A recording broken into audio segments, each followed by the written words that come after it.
Je vous rappelle que la chaîne est en partenariat avec Atsuka. Atsuka, c'est une marque de vêtements spécialisée dans le manga. Vous y trouverez tout ce que vous voulez. Du Death Note, du Pokémon, du Hunter x Hunter, du Chainsaw Man. Il y a pour tous les goûts. Vous avez plusieurs designs par vêtement, plusieurs tailles également par vêtement. Concrètement, voilà, il y a beaucoup de choix et c'est plutôt cool. Bien évidemment, vous devrez passer par mon lien en description, qui est donc mon lien d'affiliation. Et d'ailleurs, j'ai un petit code pour vous, le code ZAYLOK, XAYLOK, on se fait pas chier ici, qui vous permet d'avoir 25% de réduction sur tous les articles. Et en plus, ça vous donne un petit quelque chose, un petit t-shirt, ça permet de faire un petit cadeau pour les gens que vous aimez. Salut tous, amoureux du cinéma, nous replongeons, voilà c'est mieux, aujourd'hui dans l'univers Breaking Bad avec El Camino. Pas encore Better Call Saul parce qu'il faut que je revoie toutes les saisons et qu'actuellement j'ai la flemme et que j'aimerais au moins terminer Gumball avant de commencer une nouvelle série. Enfin de recommencer parce que j'ai déjà vu Better Call Saul. Mais j'avoue que les premières saisons je les ai un peu oubliées. Et donc aujourd'hui nous allons parler de El Camino, le film Breaking Bad. Voilà, le deuxième plutôt spin-off à la série principale. Alors techniquement on pourrait appeler ça un troisième spin-off parce qu'il y a aussi les webisodes, mais bon ça fait pas, c'est pas vraiment une série donc on va pas appeler ça un spin-off. C'est le deuxième spin-off en tout cas sur un personnage de l'univers de Breaking Bad, El Camino, qui est donc en lien avec la voiture de... Je sais plus son nom. Putain, j'ai oublié son nom. J'ai vu le film hier et j'ai oublié son nom. Un des potes de Jesse, qui est donc la fameuse El Camino. Et qui est donc une voiture. Voilà, c'est pas un humain, c'est une voiture. Mais donc, que raconte El Camino? Ça raconte l'histoire de Jesse Pinkman après les événements, bien évidemment, de la série Breaking Bad. Donc, Walter vient de l'aider à fuir de chez l'oncle Jack et Todd. Il vient de tous les buter avec la mitrailleuse. Walter est mort, fin de Breaking Bad, voilà. Et Jesse se retrouve avec les flics au cul à devoir absolument fuir Albuquerque, sinon il va clairement finir en prison pour complicité face à Walter White, tout simplement. Chose qu'il aurait pu avoir, mais comme il était enfermé par Todd et son oncle, les flics n'ont jamais mis la main sur eux. Un spin-off qui donc raconte l'histoire de ce qui s'est passé pour les personnages ayant survécu à Breaking Bad. C'est vrai qu'en vrai, les personnages qui ont survécu à Breaking Bad et qui étaient là dans les débuts de la série, il y en a peu. Je veux dire, tout le gang de l'oncle Sam, ils sont morts. Gustavo, il est mort la saison d'avant. Skyler, on sait ce qu'elle est devenue. On sait ce que sa famille est devenue.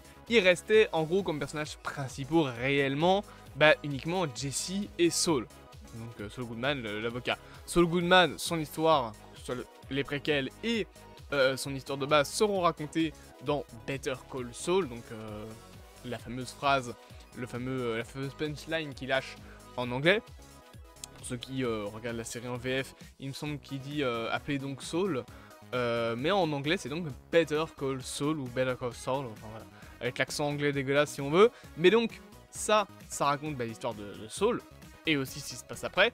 Mais donc on a également El Camino qui raconte cette fois-ci l'histoire de Jesse Pinkman. Avec une ambiance beaucoup plus sombre encore que Breaking Bad, et surtout quelques éléments qui me châtient un petit peu. En soi, le film est très cool, voilà. Tous les événements flashback font un peu plaisir à voir, que ce soit les éléments de flashback quand tu vois sa copine Jane, le fameux flashback quand tu vois Walter, même si je trouve que cette scène fait un peu bizarre, parce que il avait pas cette gueule-là, Jesse, dans Breaking Bad. Il était beaucoup plus mince. C'est l'acteur, il a pris 20 kilos là, donc vraiment ça fait un peu bizarre. Alors autant Bryan Cranston, t'as l'impression qu'il n'a pas vieilli, autant Aaron Paul, ça se voit qu'il a vieilli depuis. Mais donc t'as ces petites scénettes qui sont intéressantes dans le développement donc, de Jesse. On va avoir tous les bâtiments un petit peu de l'univers de Breaking Bad qui sont présents, notamment justement le cabinet d'avocat de Saul. À un moment il me semble que Jesse passe devant.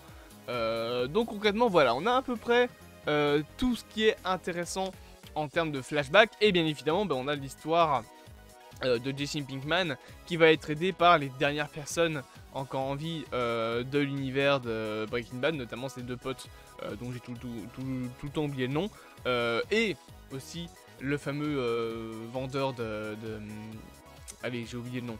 Le fameux vendeur pas de ventilateur, mais d'aspirateur, qui en été un passeur de frontières, je sais pas vraiment comment on appelle ça, mais en gros, il fait des fausses identités pour des gens et il les aide à passer la frontière parce que c'est ça l'objectif de Jesse dans cette série, enfin dans ce film, pardon, c'est de passer la frontière, aller vivre au Canada, comme l'a fait au bout d'un moment, notamment il me semble Walter, dans la série Breaking Bad. J'ai un souvenir de ça, je pense que oui, il l'a fait.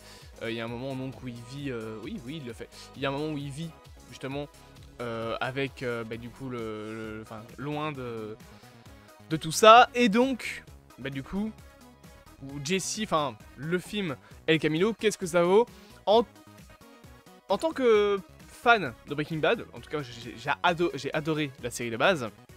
J'avoue que j'avais un peu du mal au début avec El Camino, notamment dans sa mise en scène. Elle est beaucoup plus sombre. Alors tu vas me dire Breaking Bad c'est déjà une série sombre, oui, mais c'est pas vraiment une série sombre Breaking Bad dans sa mise en scène.